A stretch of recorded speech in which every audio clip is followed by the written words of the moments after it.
नमस्कार दोस्तों, स्वागत है आपका महानदी क्लासेस में।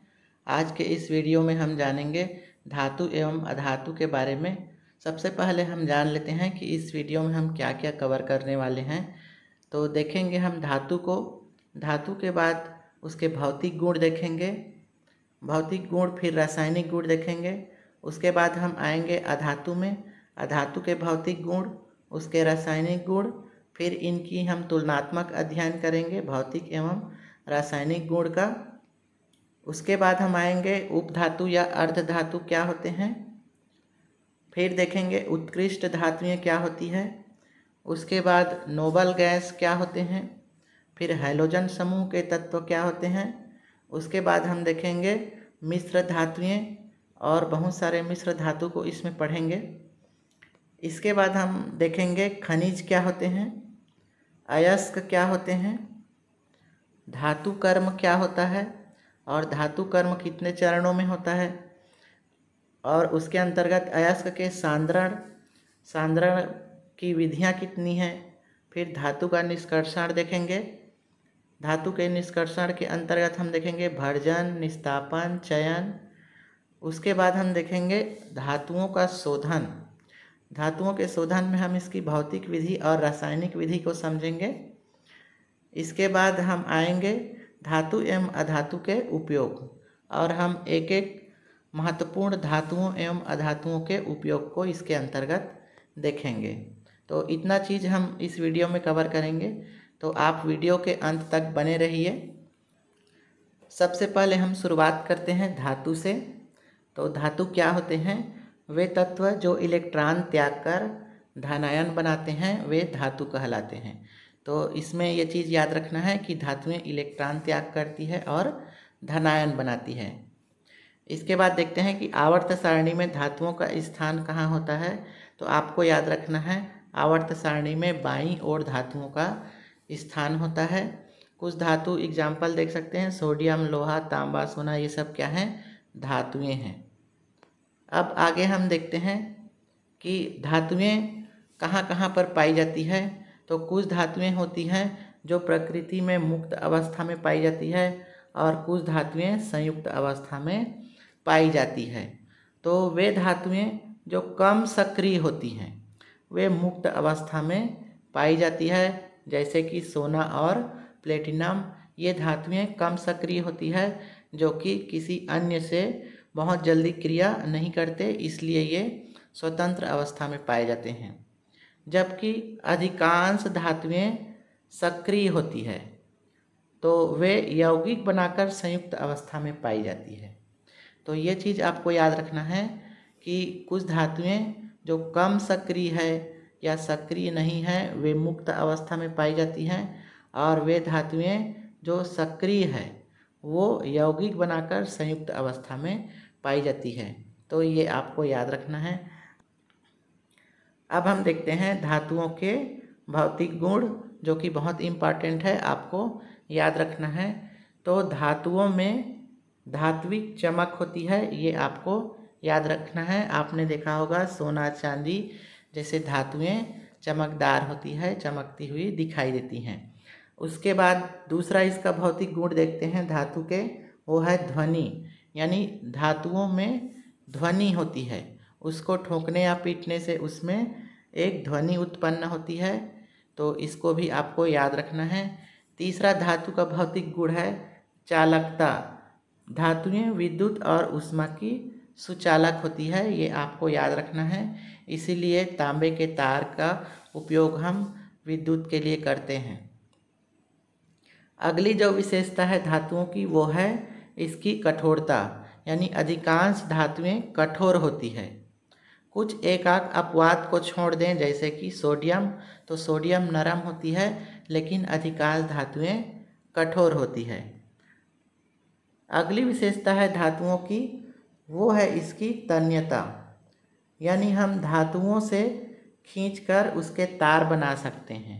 जैसे कि तांबा एक धातु है और अधिकांश जो तार होते हैं बिजली के वो तांबे के बने होते हैं। तो ये इसकी तन्यता हो गई।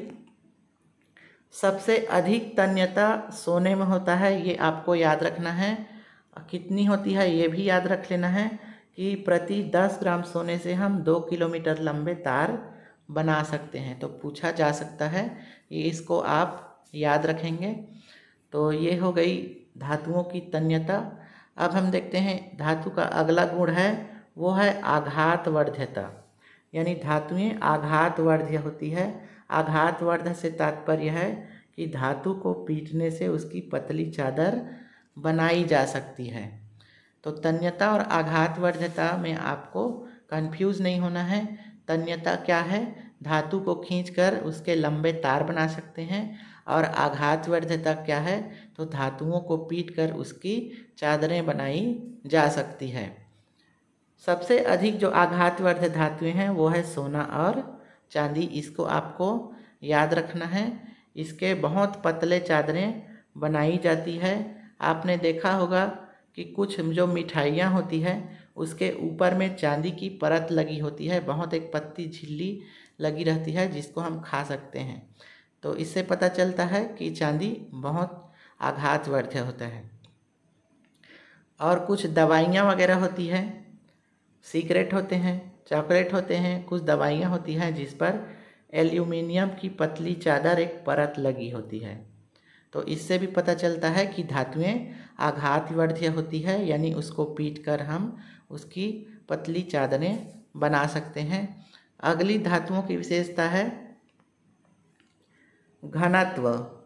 तो धातुओं का उच्च घनत्व होता है, ये आप याद रखेंगे। इसके अपवाद हैं सोडियम और पोटेशियम जैसे क्षार धातुएं, इनके घनत्व निम्न होते हैं। तो अपवाद को भी आपको याद रख लेना है। अगली विशेषता है अवस्था, यानी धातुएं कौन सी अवस्था में पाई जाती है। तो मैक्सिमम जो धातुएं होती हैं वो ठोस अवस्था में पाई जाती है, ये आपको याद रखना है। लेकिन पारा एकमात्र ऐसा धातु है जो द्रव अवस्था में पाया जाता है। तो ये इसके अपवाद है, इसको विशेष रूप से याद रखना है। और एक चीज़ याद रखना है कि कोई भी धातु गैसीय अवस्था में नहीं पाई जाती। तो इतनी सारी बातें आपको याद रखनी है। अगली जो विशेषता है धातुओं की भौतिक गुण, उसमें है उच्च गलनांक और उच्च क्वथनांक। यानी अधिकांश धातुओं का गलनांक उच्च होता है और उसका क्वथनांक भी उच्च होता है। अर्थात धातुएं अधिक तापमान पर पिघलती है और अधिक तापमान पर उबलती है। पारा यहाँ पर भी अपवाद है, क्योंकि पारा एक तरल होता है, कमरे के तापमान पर वो द्रव अवस्था में होता है। तो ये आपको याद रखना है। अब हम आगे बढ़ते हैं इसके रासायनिक गुण के तरफ। तो देखते हैं धातुओं के रासायनिक गुण क्या क्या होते हैं। सबसे पहले देखते हैं इसके रासायनिक गुण। तो ये इलेक्ट्रॉन का त्याग करता है, यानी धातुएं इलेक्ट्रॉन त्याग करती है और धनायन बनाती है, ये आपको याद रखना है। दूसरा है वायु से क्रिया करके धातुएं ऑक्साइड बनाती है, ये आपको याद रखना है। वायु में ऑक्सीजन उपस्थित रहता है, तो ऑक्सीजन से क्रिया करके ये ऑक्साइड बनाती है जो कि क्षारीय प्रवृत्ति की होती है। तो इस चीज़ को आपको याद रखना है कि वायु से क्रिया करने पर धातुएं ऑक्साइड बनाती है जो कि कैसी होती है? क्षारीय प्रवृत्ति की होती है। तो धात्विक ऑक्साइड क्या होते हैं? क्षारीय प्रवृत्ति के होते हैं। उदाहरण याद रख लेना है, जैसे मैग्नीशियम ऑक्सीजन से क्रिया करेगा तो बनाएगा मैग्नीशियम ऑक्साइड। नेक्स्ट रासायनिक गुण देखते हैं। अम्लों के साथ क्रिया करके धातुएं क्या बनाती है? तो अम्लों के साथ क्रिया करके धातुएं हाइड्रोजन गैस मुक्त करती है। इसको आम मोस्ट IMP लगा लीजिए, ये आ सकता है। ठीक है, तो अम्ल के साथ क्रिया करने पर धातुएं हाइड्रोजन गैस मुक्त करती है, ये आपको याद रख लेना है। समीकरण देख सकते हैं, जैसे कि जिंक को हम हाइड्रोजन क्लोराइड से क्रिया कराते हैं तो जिंक क्लोराइड बन जाता है और हाइड्रोजन गैस मुक्त होती है। अगली जो विशेषता है धातुओं की, तो धातु द्वारा विस्थापन, यानी जो अधिक सक्रिय धातु होते हैं वे कम सक्रिय धातु को विस्थापित कर देते हैं, ये आपको याद रखना है। यह एक रासायनिक अभिक्रिया है जिसमें अधिक अभिक्रियाशील धातु यानी अधिक सक्रिय धातु किसी यौगिक की उपस्थिति में कम अभिक्रियाशील धातु को विस्थापित कर देती है, यानी उसके स्थान से हटा देती है। एग्जाम्पल्स इसको समझ लेते हैं। जैसे कि जिंक क्या है, ज़्यादा क्रियाशील धातु है, और कॉपर क्या है, कम क्रियाशील धातु है। यहाँ पर हम इनकी अभिक्रियाशीलता का क्रम देख सकते हैं। यहाँ पर जैसे sodium, potassium, calcium, magnesium, aluminium, ये सब क्या है, अधिक अभिक्रियाशील धातु हैं। और अधिक अभिक्रियाशील धातु से ऐसे कम होते होते इधर जब आता है तो ये जैसे सोना हो गया, चांदी हो गया, पारा हो गया, कॉपर हो गया, ये सब क्या है, ये कम क्रियाशील धातुएं हैं। तो इधर लेफ्ट वाले ज़्यादा क्रियाशील धातु हैं और राइट वाले कम क्रियाशील धातु हैं। तो इसको भी आपको देख लेना है। अब यहाँ पर हम एग्जाम्पल देख रहे थे, जिंक का जब कॉपर सल्फेट से क्रिया होगा तो चूँकि जिंक अधिक अभिक्रियाशील धातु है इसलिए जिंक सल्फेट बन जाएगा, और कॉपर कम अभिक्रियाशील धातु है तो कॉपर को जिंक विस्थापित कर देगा, यानी हटा देगा, तो कॉपर यहाँ अलग हो जाता है। इसी तरह से फेरस कॉपर सल्फेट से क्रिया करेगा तो फेरस सल्फेट बनाएगा, और कॉपर कम अभिक्रियाशील है तो इसको हटा देगा। तो ये आपको याद रखना है कि अधिक क्रियाशील धातुएं कम क्रियाशील धातु को विस्थापित कर देती है। नेक्स्ट धातुओं का रासायनिक गुण है वो है संक्षारण, यानी धातुएं नमी के, हवा के, ऑक्सीजन के, अम्ल और क्षार से जब संपर्क होती है तो वे संक्षारित हो जाती है, यानी उसमें संक्षारण का गुण पाया जाता है, यानी वो जंग लग जाता है। जैसे लोहा जब हवा के संपर्क में आएगा तो जंग लग जाएगा, चांदी या सोना हवा के संपर्क में आता है तो वो काला पड़ने लगता है। तो ये सब क्या है, संक्षारण के उदाहरण है। इसी तरह से जो कांसे या पीतल की थालियाँ होती हैं वो जब अम्ल के संपर्क में आती है तो उसमें नीली हरी परत दिखाई देती है, तो वो भी एक तरह से संक्षारण है। अब हम देखते हैं कि संक्षारण से बचने के उपाय क्या क्या है। तो हम धातु पर ग्रीस लगा सकते हैं, विशेष रूप से जो लोहे की धातुएं होती हैं उस पर ग्रीस, तेल या पेंट कर सकते हैं, या उस पर जिंक की परत चढ़ा सकते हैं, या फिर विद्युत लेपन विधि के द्वारा टीन या क्रोमियम की परत चढ़ा दी जाती है, तो इससे संक्षारण नहीं होता है। तो इसको आपको याद रखना है, विद्युत लेपन विधि में किसकी परत चढ़ाई जाती है, तो टीन या क्रोमियम की, और लोहे पर किसकी परत चढ़ाई जाती है, तो जिंक की परत चढ़ाई जाती है।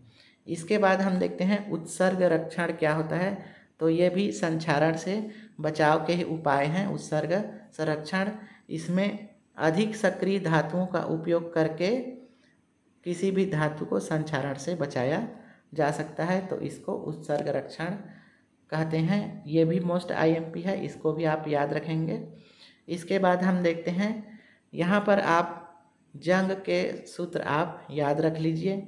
जंग होता है तो ये उसका सूत्र है Fe2O3 X टाइम H2O, तो इसको आप याद रख लेंगे, पूछा जा सकता है।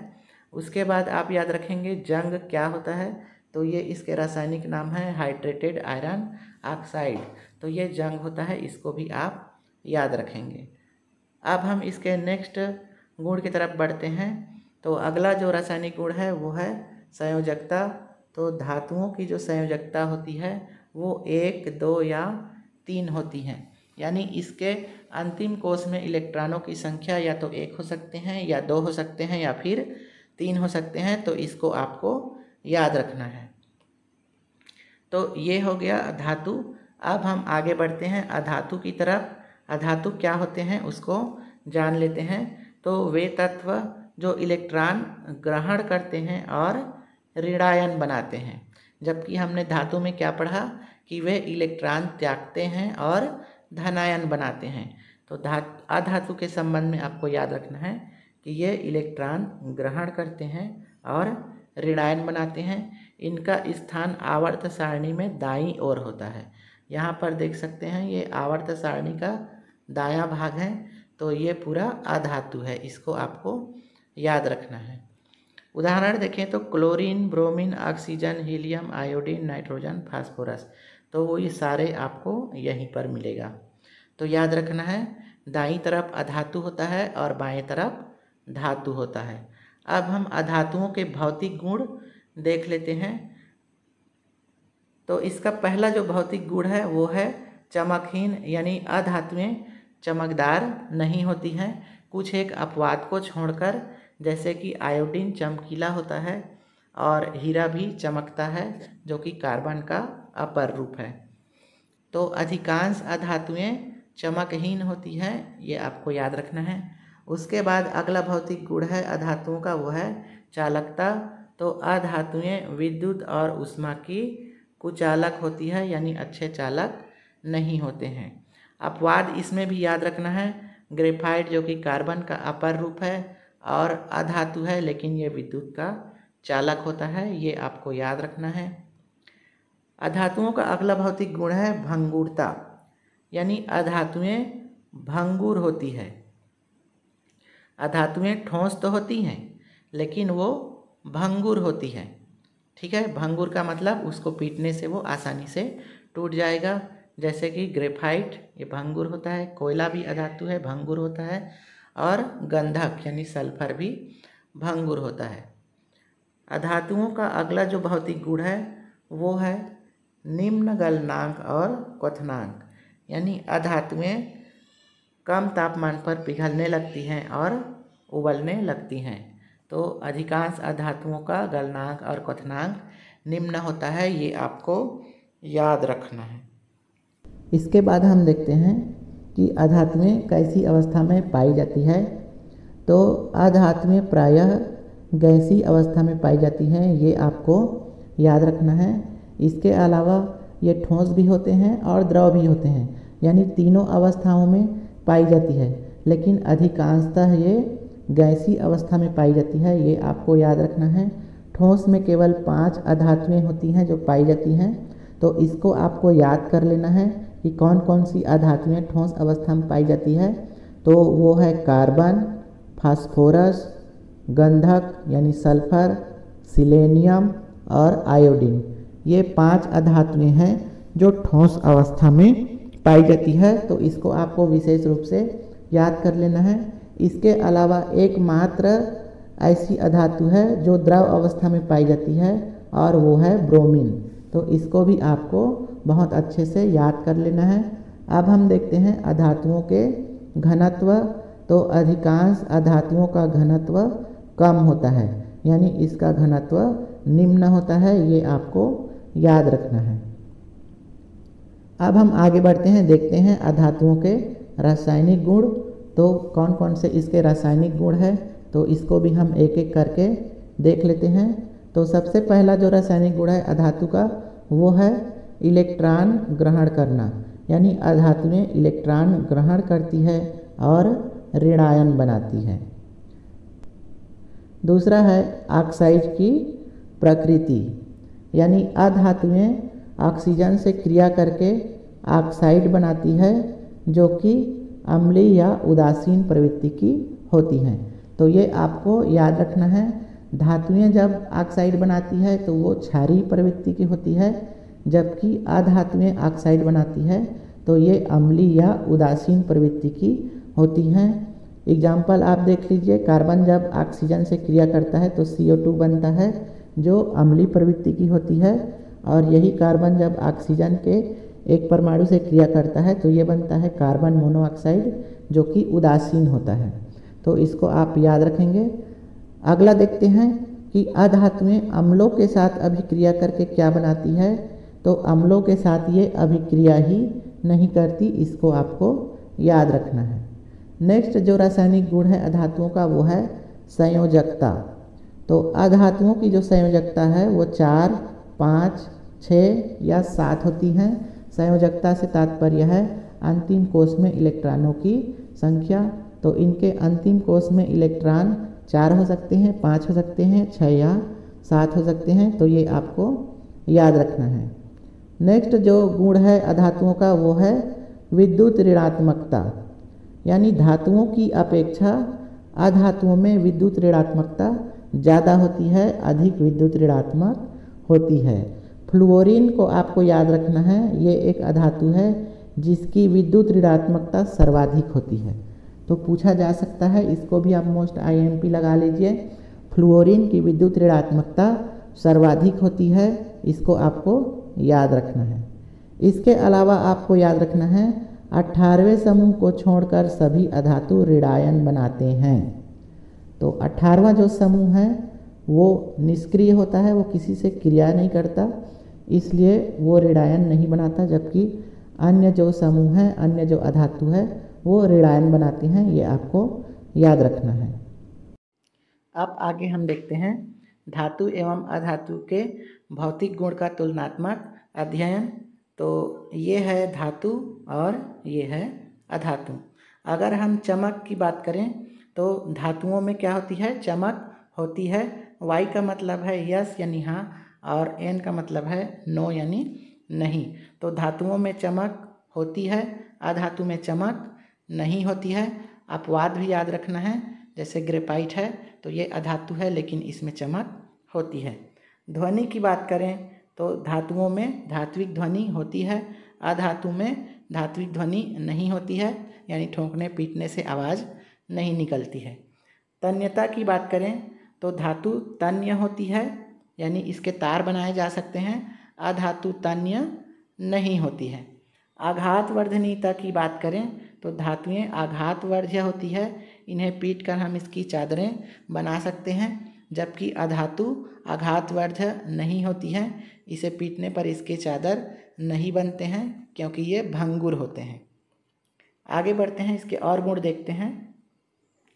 चालकता की बात करें तो धातुएं विद्युत और ऊष्मा के सुचालक होते हैं, जबकि अधातुएं विद्युत और ऊष्मा के कुचालक होते हैं।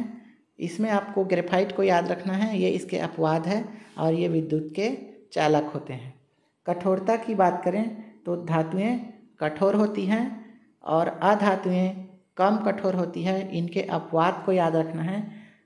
सोडियम और पोटेशियम ये नरम होते हैं जबकि ये धातु हैं, और हीरा अधातु होते हुए भी ये सबसे कठोरतम तत्व है, तो इसको आपको याद रखना है।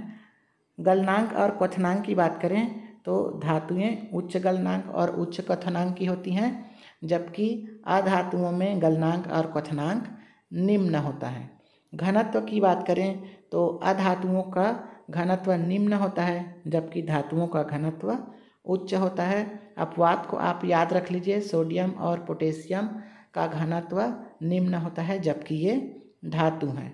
इनके स्थिति की बात करें तो प्रायः जो धातु है वो ठोस अवस्था में पाया जाता है, इसमें एक अपवाद है और वो है पारा जो द्रव अवस्था में पाया जाता है, जबकि सामान्यतः अधातु गैसीय अवस्था में पाई जाती है, लेकिन ठोस और द्रव अवस्था में भी अधातु पाए जाते हैं। तो इसमें आपको याद रखना है कि धातुएं ठोस अवस्था में पाई जाती है, जबकि अधातुएं तीनों अवस्थाओं में पाई जाती है, और सामान्यतः अधिकतर जो अधातु है वो गैसीय अवस्था में पाए जाते हैं। तो इस तरह से हमने भौतिक गुणों का तुलनात्मक अध्ययन देख लिया। अब हम आगे देखते हैं इनके रासायनिक गुणों का तुलनात्मक अध्ययन। तो ये है धातु और ये है अधातु। ऑक्सीजन के साथ अभिक्रिया करके धातुएं ऑक्साइड बनाती है, जो कि क्षारीय या उभयधर्मी प्रवृत्ति की होती है, जबकि अधातुएं ऑक्सीजन के साथ क्रिया करके ये भी ऑक्साइड बनाती है, जो कि अम्लीय प्रवृत्ति की होती है। तो इसमें आपको याद रखना है कि ऑक्सीजन से क्रिया करके धातुएं ऑक्साइड बनाती है और अधातुएं भी ऑक्साइड बनाती है, लेकिन धातुओं की जो ऑक्साइड है वो क्षारीय होती है और अधातुओं के ऑक्साइड है वो अम्लीय होते हैं। तो ये आपको याद रखना है। अगला जो हमारा रासायनिक गुण है वो है पानी के साथ अभिक्रिया। धातुएं पानी के साथ अभिक्रिया करके हाइड्रोजन गैस मुक्त करती है, जबकि अधातुएं पानी से अभिक्रिया नहीं करती है, और यही कारण है कि फास्फोरस को पानी में डुबा कर रखा जाता है, क्योंकि हवा के संपर्क में आते ही फास्फोरस में आग लग जाती है। तो पानी के साथ अभिक्रिया आपको याद रखना है। अगला हम देखते हैं अम्ल के साथ अभिक्रिया। तो धातुएं अम्ल के साथ अभिक्रिया करके लवण तथा हाइड्रोजन गैस बनाती है, जबकि अधातुएं अम्ल के साथ अभिक्रिया नहीं करती है। संक्षारण की अगर बात करें तो धातुएं नमी और ऑक्सीजन के संपर्क में आने पर संक्षारित होती है, जबकि अधातुएं संक्षारित नहीं होती है, ये संक्षारण प्रतिरोधी होती है। तो ये आपको याद रखना है। नेक्स्ट आपका जो रासायनिक गुण है वो है संयोजकता।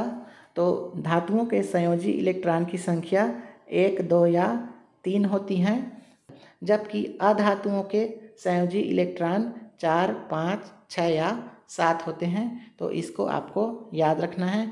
नेक्स्ट है यौगिक का निर्माण। तो इसको भी हम देख लेते हैं। धातुएं अधातुओं के साथ क्रिया करके आयनिक यौगिक बनाता है, जबकि अधातुएं के साथ क्रिया करके सहसंयोजक यौगिक बनाता है। तो इसको आपको याद रखना है कि धातुएं आयनिक यौगिक बनाती है, जबकि अधातुएं सहसंयोजक यौगिक बनाते हैं। ऑक्सीकरण और अपचयन की बात करें तो धातुएं अपचायक के रूप में काम करती है क्योंकि ये इलेक्ट्रॉन देती है, जबकि अधातुएं ऑक्सीकारक के रूप में काम करती है क्योंकि ये इलेक्ट्रॉन ग्रहण करती है।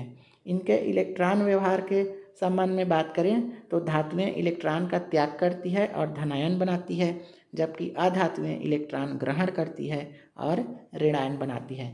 तो इस तरह से हमने इनका तुलनात्मक अध्ययन भी देख लिया। अब आगे हम देखते हैं उपधातु या अर्धधातु क्या होते हैं। तो इसको भी आपको याद कर लेना है। तो उपधातु क्या होते हैं? वे तत्व जिनमें धातु और अधातु दोनों के गुण पाए जाते हैं, तो इनको हम उपधातु या अर्धधातु कहते हैं। आवर्त सारणी में इनका स्थान कहाँ पर होता है? तो आवर्त सारणी में इनका स्थान धातु और अधातु के बीच में एक तिरछी रेखा के रूप में होता है। इसको हम आवर्त सारणी में देख लेते हैं यहाँ पर। तो जैसा कि आप आवर्त सारणी देख पा रहे हैं, तो ये इधर जो है अधातु होता है और इधर धातु होता है, और इनके बीच में ये जो सफ़ेद वाला बॉक्स है ये है हमारा उपधातु। तो ये उपधातु धातु और अधातु के बीच के गुण को प्रदर्शित करता है, और ये जिग जैग लाइन बनाता हुआ आवर्त सारणी में उपस्थित होता है। तो इसको आपको याद रख लेना है। इनके नाम भी आपको याद रखना है कि कौन कौन से उपधातु हैं और इनकी संख्याएं कितनी हैं। तो नाम देख लीजिए यहाँ पर। बोरान है, सिलिकॉन है, जर्मेनियम है, आर्सेनिक है, एंटीमनी, टेल्यूरियम और पोलोनियम। तो ये कुल 7 अर्धधातु हैं, इसको आपको याद रखना है। तो कुल इनकी संख्या कितनी है? 7 है, और इनके नाम भी आपको याद रखना है। इनके भौतिक गुण की बात करें तो इनमें हल्की चमक होती है, यानी ये ना तो धातु होते हैं और ना ही अधातु होते हैं। तो ये दोनों के गुण, बीच के गुण प्रदर्शित करते हैं। ना ये ज़्यादा चमकते हैं और ना ही ये बिल्कुल फीके होते हैं, बल्कि ये हल्की चमक वाले होते हैं। और ये विद्युत के अर्धचालक होते हैं, भंगुर होते हैं तथा ठोस होते हैं। तो उपधातु या अर्धधातु के संबंध में इतना आपको याद रखना है। अब हम इन उपधातुओं के उपयोग देख लेते हैं। तो आपको याद रखना है उपधातुएं 7 होती हैं, इनको मेटेलाइट कहा जाता है। पहला जो उपधातु है वो है बोरान। तो बोरान से बोरिक एसिड का निर्माण किया जाता है, ये आपको याद रखना है।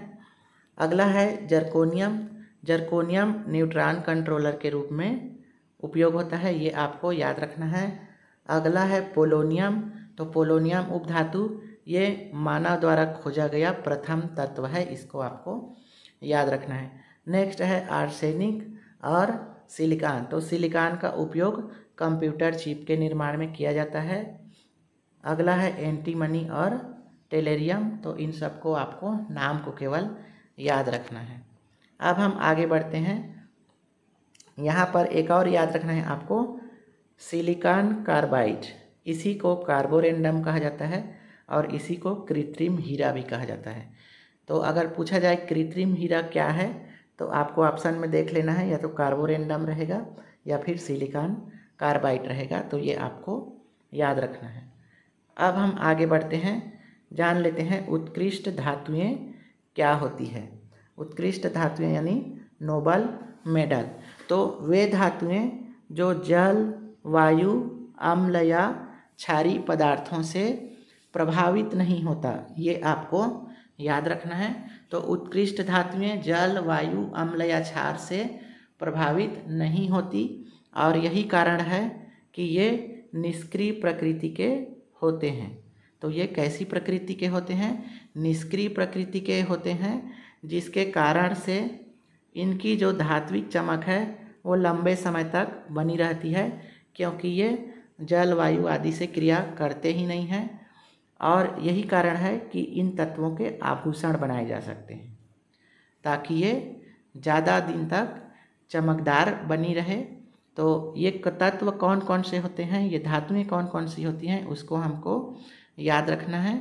यहाँ पर आपको याद रखना है कि चांदी, सोना और प्लेटिनम ये जो धातुएं हैं ये सबसे कम क्रियाशील होती हैं, इसको आपको याद रखना है। अब हम यहाँ पर देख लेते हैं कि उत्कृष्ट धातुएं कौन कौन सी है। तो सोना है, चांदी है, प्लेटिनम है, पैलेडियम है, रुथेनियम है, रोडियम है, इरिडियम है, ऑस्मियम है। तो ये सभी जो धातुएं हैं ये उत्कृष्ट धातुएं हैं, इसको याद रखना है। ये जल वायु अम्ल क्षार से क्रिया नहीं करते, इसलिए इसका प्रभाव इस पर नहीं पड़ता है, जिसके कारण ये अधिक समय तक चमकदार बने रह सकते हैं। और यही कारण है कि इन धातुओं के आभूषण बनाए जाते हैं। अब अगला हम देखते हैं नोबल गैस। तो आपको याद रखना है नोबल गैस को अक्रिय गैस कहा जाता है। क्यों कहा जाता है? क्योंकि ये किसी से क्रिया नहीं करते हैं। क्यों क्रिया नहीं करते? क्योंकि इनका अष्टक पूर्ण रहता है, इनके संयोजी इलेक्ट्रॉन पूर्ण होते हैं। तो ये आपको याद रखना है। इसको दुर्लभ गैस भी कहा जाता है। क्यों कहा जाता है? क्योंकि ये प्रकृति में बहुत ही अल्प मात्रा में पाए जाते हैं। इसके बाद याद रखना है आपको नोबल गैस की खोज किसने की? तो रैमजे ने की है। 18वें समूह के तत्व को नोबल गैस कहा जाता है और इनकी संख्या 6 है। तो हम यहाँ पर देख सकते हैं ये है आवर्त सारणी और इसमें ये है 18वां समूह और इनके तत्व कौन कौन से होते हैं। तो 6 तत्व हमने अभी पढ़ा, तो इसको हम देख लेते हैं। इसके नाम आपको याद रखना है। तो हीलियम ये क्या है? नोबल गैस है।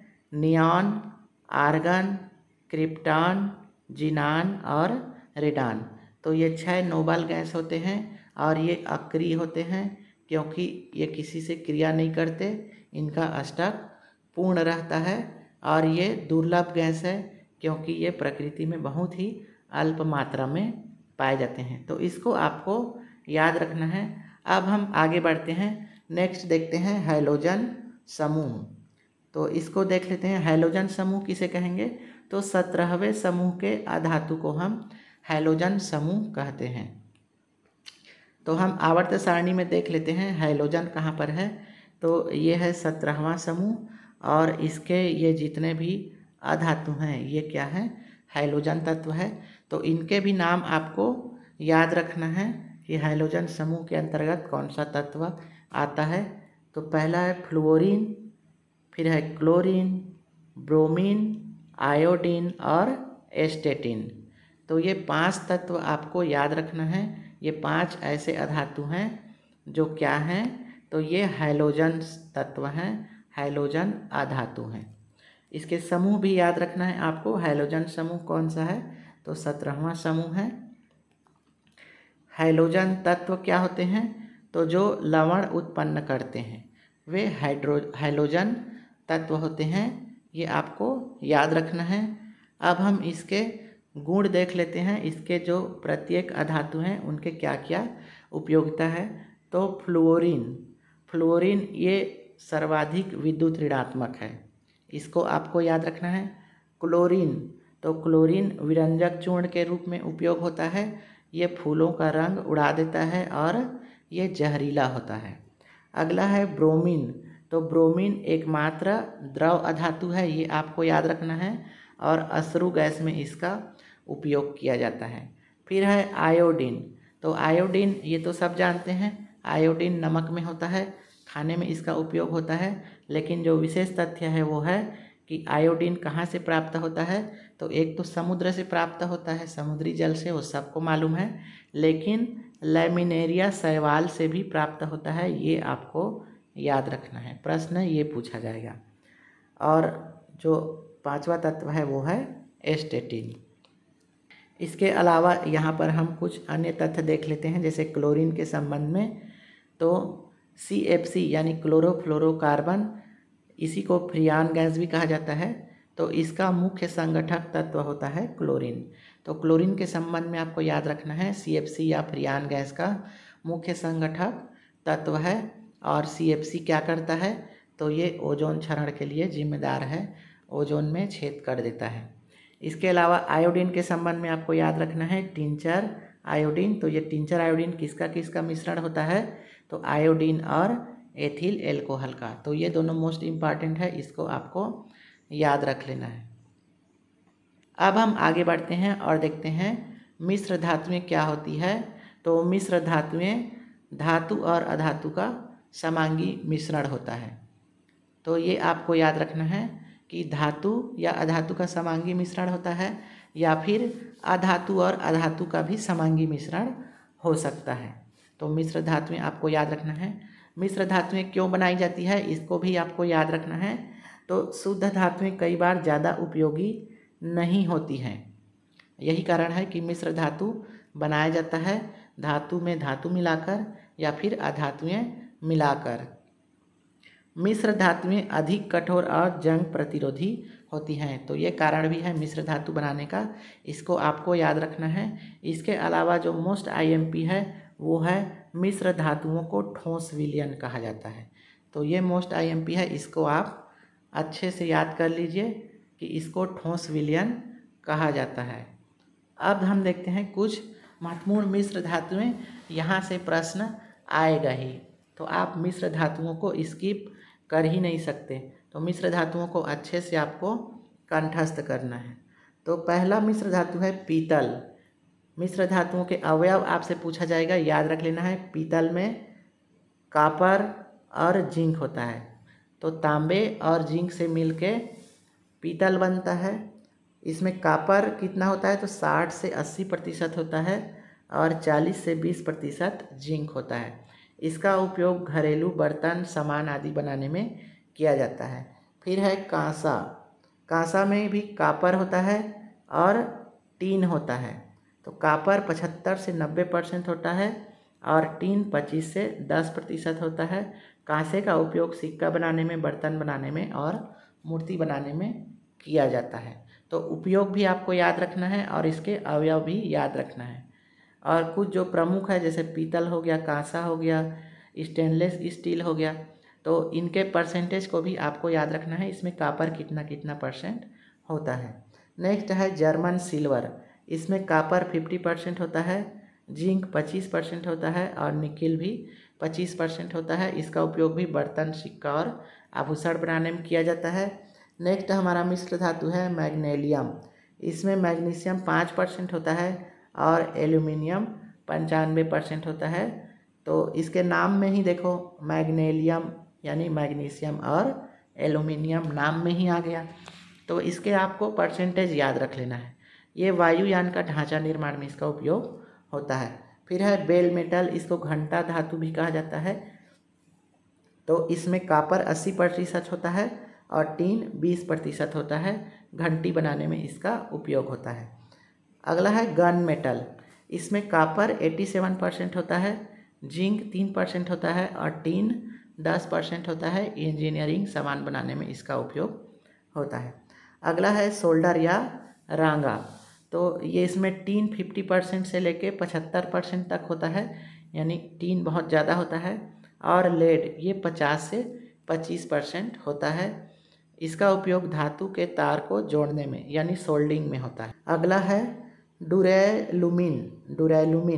इसमें एल्यूमिनियम 95% होता है, कॉपर 4% होता है, मैग्नीशियम 0.5 होता है और मैंगनीज 0.5 होता है।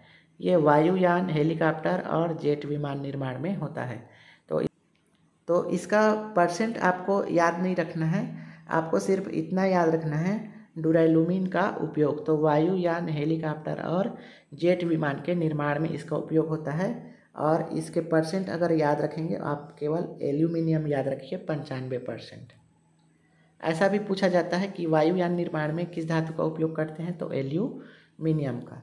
इसके बाद है स्टेनलेस स्टील। इसको बार बार पूछा जाता है, तो इसको आपको अच्छे से याद रखना है। इसमें होता है क्रोमियम, निकिल, और अल्प मात्रा में कार्बन होता है और शेष जो है वो लोहा होता है, यानी लोहा ज़्यादा होता है, आयरन Fe। इसका उपयोग भोजन पकाने के बर्तन बनाने में, चाकू आदि बनाने में होता है। तो इसमें सर्वाधिक फेरस होता है, आयरन होता है, लोहा होता है और उसके बाद क्रोमियम, निकिल और कम मात्रा में कार्बन होता है।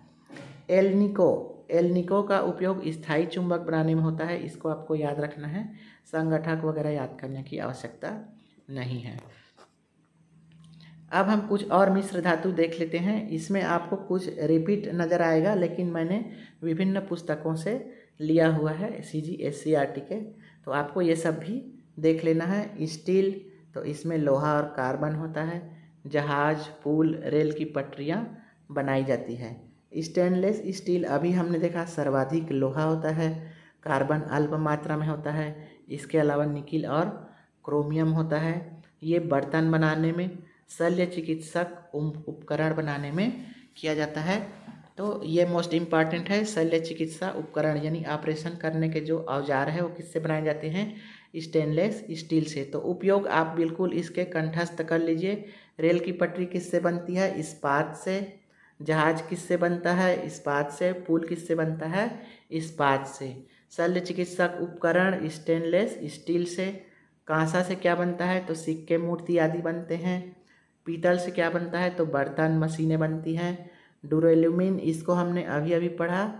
इससे क्या क्या बनता है, वायुयान बनता है, जितने भी जहाज वगैरह है वो ड्यूरेलुमिन से बनता है।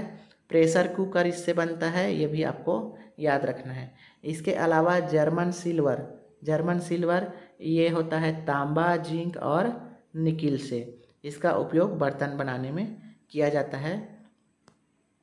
यहाँ पर इसी को हम सिस्टमैटिक तरीके से देख लेते हैं। साथ ही मैं आपको एक दो ट्रिक भी बता दूंगा इसमें।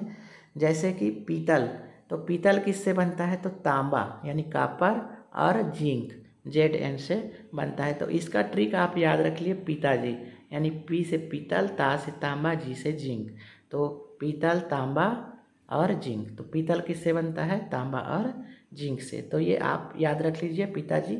इसके बाद है जर्मन सिल्वर, तो जर्मन सिल्वर में भी तांबा लगेगा और जिंक लगेगा, लेकिन इसमें एक और जोड़ना पड़ेगा आपको, निकिल। तो पीतल में भी तांबा और जिंक लग रहा है, जर्मन सिल्वर में भी तांबा और जिंक लग रहा है, डेल्टा धातु में भी तांबा और जिंक लगेगा, गन मेटल में भी तांबा और जिंक लगेगा। तो ये चारों में तांबा और जिंक लग रहा है। तो इन चारों के नाम आप याद रख लीजिए। इसको अच्छे से एक बार देख लेंगे तो ये आपके नज़रों में बैठ जाएगा। इन सभी में तांबा और जिंक लग रहा है। केवल एक एक धातु आपको इसमें याद रखना है। जर्मन सिल्वर में निकिल मिला देते हैं, डेल्टा धातु में लोहा मिला देते हैं, गन मेटल में टीन मिला देते हैं। तो ये आपको ऐसे याद रखना है। फिर है घंटा धातु, जिसको बेल मेटल पढ़ा हमने। इसमें तांबा ही रहेगा और टीन इसमें जोड़ना है।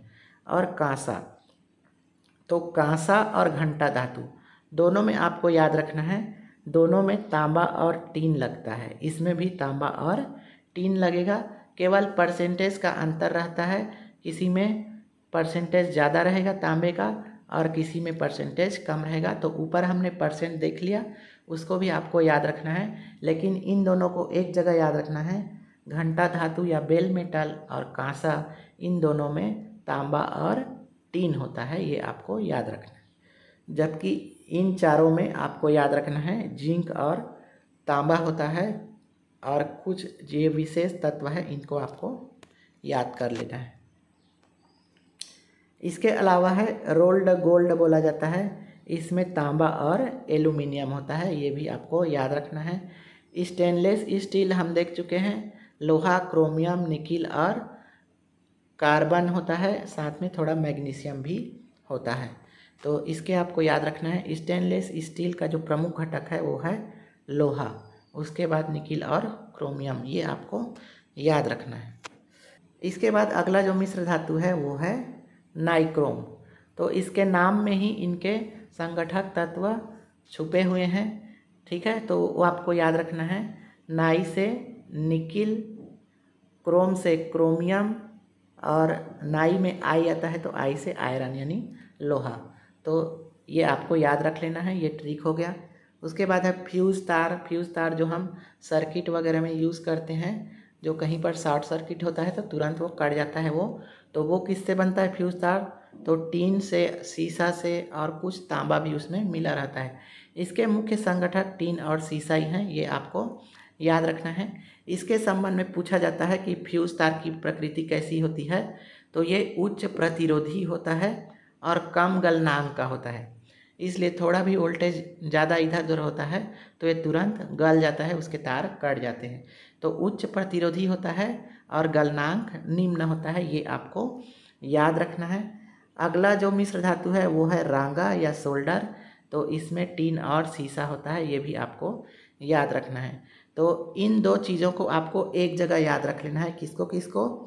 फ्यूज़ तार और रांगा को, यानी सोल्डर को, क्योंकि इसमें दोनों में टीन और शीशे का उपयोग होता है, यानी शीशा को लेड कहते हैं। तो इन दोनों में टीन और शीशा, और ये जो कांसा और घंटा धातु है इसमें टीन और तांबा, इसको एक जगह याद रख लीजिए। और पीतल, जर्मन सिल्वर, डेल्टा धातु और गन मेटल, इतना को आप एक जगह याद रख लीजिए, तो इससे चीज़ें क्लियर हो जाएगी, कंफ्यूज नहीं होंगे। अब हम आगे बढ़ते हैं, देखते हैं खनिज। खनिज क्या होते हैं? तो भूपर्पटी में प्राकृतिक रूप से पाए जाने वाले ठोस अकार्बनिक पदार्थ जिनका रासायनिक संगठन निश्चित होता है और जिनके भौतिक गुणों का अनुमान लगाया जा सकता है, वे खनिज कहलाते हैं।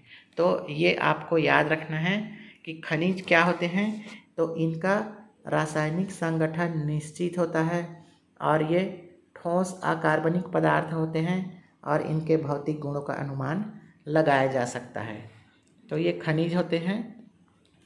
अगला जो तथ्य है वो है छत्तीसगढ़ में 28 प्रकार के खनिज पाए जाते हैं, ये कई बार पूछा गया है, इसको आपको याद रख लेना है। इसके अलावा टीन एकमात्र ऐसा खनिज है जो कि छत्तीसगढ़ में पाया जाता है पूरे देश में। तो इतनी सारी चीज़ें आपको याद रखनी है। इसके बाद आपको याद रखना है कि कौन कौन से ज़िला में कौन कौन सा खनिज पाया जाता है, तो इसको आप वीडियो पॉज करके देख लीजिए। इसमें जो मोस्ट इम्पॉर्टेंट हो जाता है वो है कोरंडम, तो कोरंडम दंतेवाड़ा में पाया जाता है। कैसीटेराइट, ये भी दंतेवाड़ा बस्तर में पाया जाता है। सबसे जो मोस्ट इम्पॉर्टेंट है वो है अलेक्जेंड्राइट, कई बार पूछा गया है ये, तो ये रायपुर के देवभोग क्षेत्र में पाया जाता है। इसके अलावा लाइम स्टोन यानी चूना पत्थर, तो ये जितने भी हमारे मैदानी ज़िले हैं, रायपुर, रायगढ़, जांजगीर चांपा, कबीरधाम, इन सब में लाइम स्टोन पाया जाता है, चूना पत्थर पाया जाता है। बॉक्साइट सरगुजा, कोरबा, जसपुर, कांकेर, कबीरधाम में पाया जाता है। हेमेटाइट दंतेवाड़ा, बस्तर, कांकेर, नारायणपुर। तो इन सभी को आपको अगर याद हो सकता है तो याद कर लीजिए, नहीं होता है तो आप मुख्य तत्व अलेक्जेंड्राइट को याद रखिए, कैसीटेराइट, कोरंडम और अभ्रक, इन चारों को याद रख लीजिए। इसके अलावा डोलोमाइट, तो इतनी चीज़ें आपको याद रखना ही पड़ेगा। अब आगे हम देखते हैं अयस्क क्या होते हैं। तो ऐसे खनिज जिनमें धातु की मात्रा अधिक होती है और अशुद्धियाँ कम होती हैं, तो अयस्क क्या होते हैं? ये भी खनिज ही होते हैं, लेकिन वे खनिज जिनमें अधिक मात्रा में धातु और अशुद्धि कम होती है वे अयस्क कहलाते हैं, जिनसे धातुओं का निष्कर्षण कम खर्च और सुविधाजनक तरीके से किया जाता है।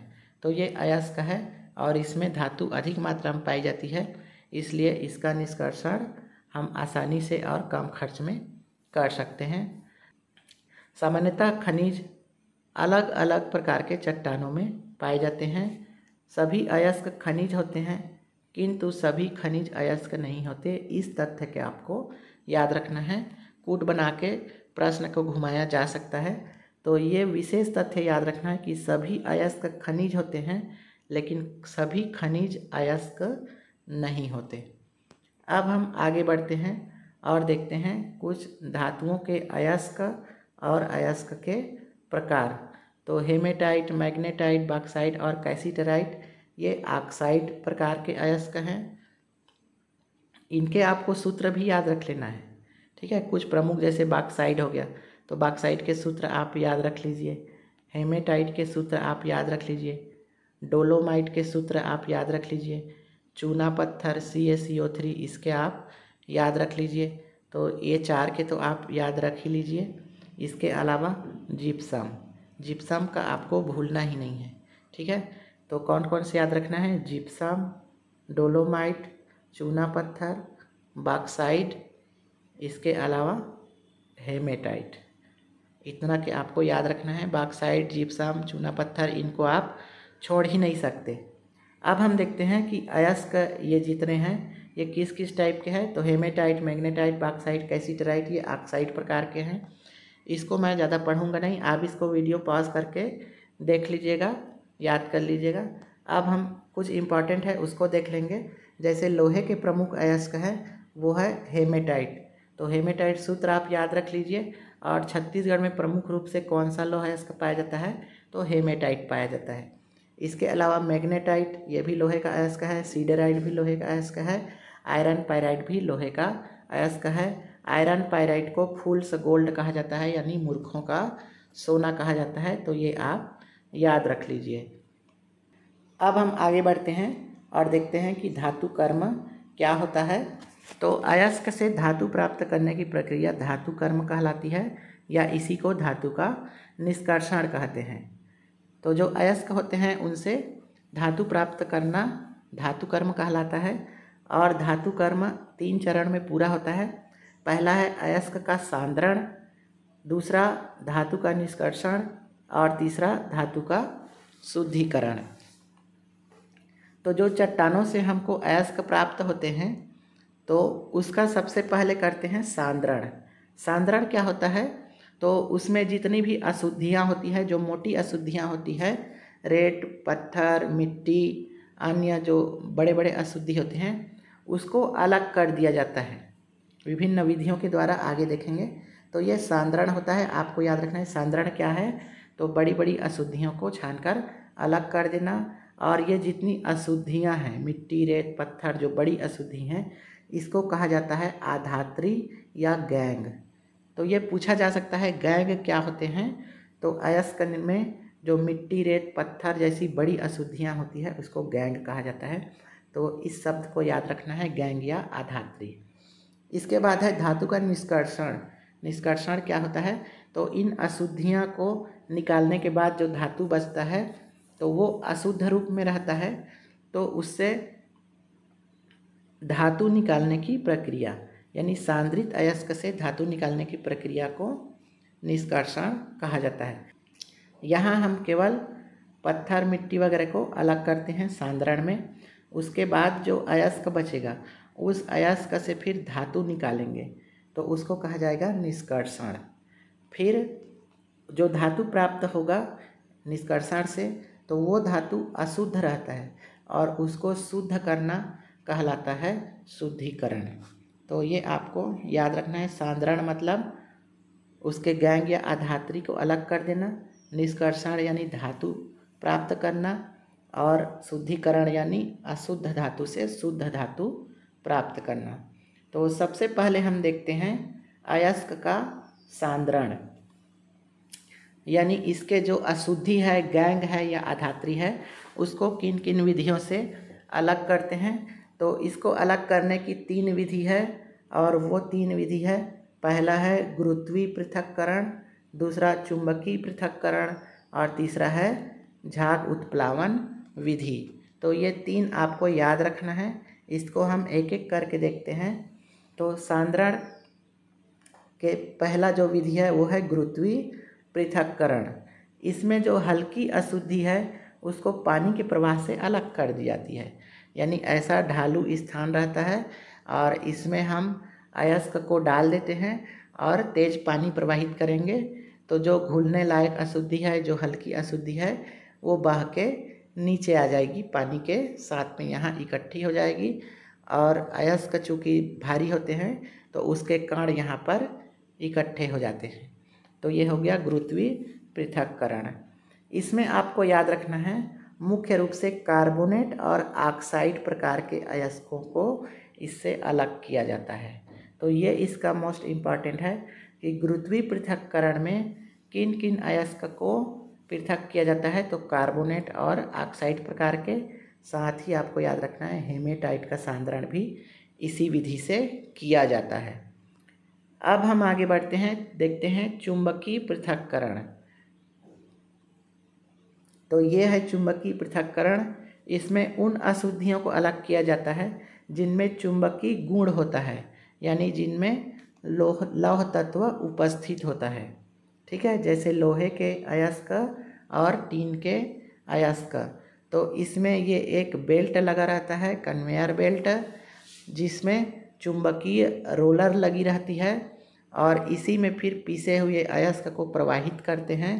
तो इस चुंबकीय जो कन्वेयर बेल्ट है, रोलर लगा है, इसमें चुंबकीय पदार्थ इधर आ जाता है, इकट्ठे हो जाता है, और जो अशुद्धि होती है गैर चुंबकीय वो इस स्थान पर इकट्ठे हो जाती है। तो इस तरह से आपको याद रखना है चुंबकीय पृथक्करण में किसको अलग करते हैं, तो जिसमें लौह तत्व अलग हो, जैसे कि लोहा के अयस्क और टीन के अयस्क। अब हम आते हैं झाग उत्प्लावन विधि। तो सांद्रण की ये तीसरी विधि है झाग उत्प्लावन विधि। इसमें क्या करते हैं, सल्फाइड अयस्क को अलग करते हैं, ये आपको याद रखना है। सल्फाइड अयस्क में पाइन तेल और पानी मिला दिया जाता है, फिर उसको झाग बनाया जाता है उसका। तो ये है झाग उत्प्लावन विधि। यहाँ पे आपको देखना है कि इसमें पिसा हुआ अयस्क को मिला देते हैं, इसी में पाइन तेल मिला देंगे और पानी मिला देंगे, फिर इसको घुमाया जाता है, तो इसमें झाग उत्पन्न होता है। तो जो धातुएं होती हैं वो उन झाग से क्या हो जाता है, झाग में चिपक करके ऊपर निकल जाती है, यहाँ पर इकट्ठा हो जाती है, और जो अशुद्धियाँ होती हैं वो तली में बैठ जाती है। तो इसमें जो पाइन तेल वगैरह मिलाते हैं वो क्या करता है, झाग बनाता है और धातु के आसपास वो चिपक जाता है, फिर धातुएं हल्की हो जाती हैं तो ऊपर झाग के साथ में उसको अलग कर लिया जाता है। तो ये है झाग उत्प्लावन विधि। इसमें आपको याद रखना है किन अयस्कों का किया जाता है झाग उत्प्लावन विधि में, तो सल्फाइड अयस्क का किया जाता है। क्यों किया जाता है, क्योंकि सल्फाइड अयस्क पाइन तेल से चिपक जाते हैं। कौन से तेल का किया जाता है ये आपको याद रखना है, तो पाइन तेल। इसके बाद हम देखते हैं धातु का निष्कर्षण, यानी सांद्रित अयस्क को धातु में बदलना। तो सांद्रित अयस्क से धातु को निकालना कहलाता है धातु का निष्कर्षण। तो ये भी अलग अलग विधियों के द्वारा निकाला जाता है, तो इसको भी हम देख लेते हैं। सबसे पहला है जो अत्यधिक अभिक्रियाशील धातुएं होती हैं, जैसे कि सोडियम और पोटेशियम, तो इनको विद्युत अपघटन विधि के द्वारा अलग किया जाता है, इसको आपको याद रखना है। ठीक है, इसमें यही चीज़ याद रखना है कि जो अत्यधिक अभिक्रियाशील है, ज़्यादा सक्रिय धातुएं हैं, उनको किस विधि से करते हैं, तो विद्युत अपघटन विधि से उसको धातु में बदला जाता है, यानी धातु निकाला जाता है। उसके बाद है जो कम अभिक्रियाशील धातुएं होती हैं। तो जो कम अभिक्रियाशील धातुएं होती हैं जैसे कि सोना और चांदी, तो हमने पढ़ा कि कम अभिक्रियाशील धातुएं हैं ये मुक्त अवस्था में पाई जाती हैं, ये किसी भी अन्य धातु से ये अभिक्रिया नहीं करती है, इसलिए ये अलग रहती है, मुक्त अवस्था में पाई जाती है। तो इसको हम साइनाइड प्रक्रिया द्वारा अलग कर लेते हैं। तो यहाँ पर आपको याद रखना है अत्यधिक अभिक्रियाशील धातुओं को हम विद्युत अपघटन विधि से अलग करते हैं, और जो कम अभिक्रियाशील धातुएं हैं उसको हम साइनाइड प्रक्रिया से निकालते हैं। अब हम आगे देखते हैं मध्यम अभिक्रियाशील धातुएं, तो इनका निष्कर्षण कैसे करते हैं। तो मध्यम अभिक्रियाशील धातुएं जैसे लोहा और जस्ता, तो इनको अलग अलग विधियों के द्वारा प्राप्त किया जाता है।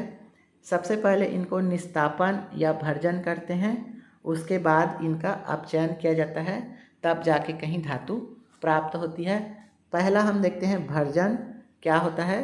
तो भर्जन किन अयस्कों का किया जाता है, तो जो सल्फाइड अयस्क है, जिसमें सल्फाइड की मात्रा होती है, उसका भर्जन किया जाता है। इसको आपको याद रखना है, जैसे कि जिंक सल्फाइड या कॉपर सल्फाइड। तो सल्फाइड अयस्क को हवा की उपस्थिति में गलनांक से कम ताप पर गर्म किया जाता है। ये आपको याद रखना है। भर्जन कैसे करते हैं, तो जितना उस अयस्क का गलनांक है उससे कम ताप पर उसको गर्म करेंगे, इससे अशुद्धि वाष्पित हो जाती है, यानी भाप बन के उड़ जाती है।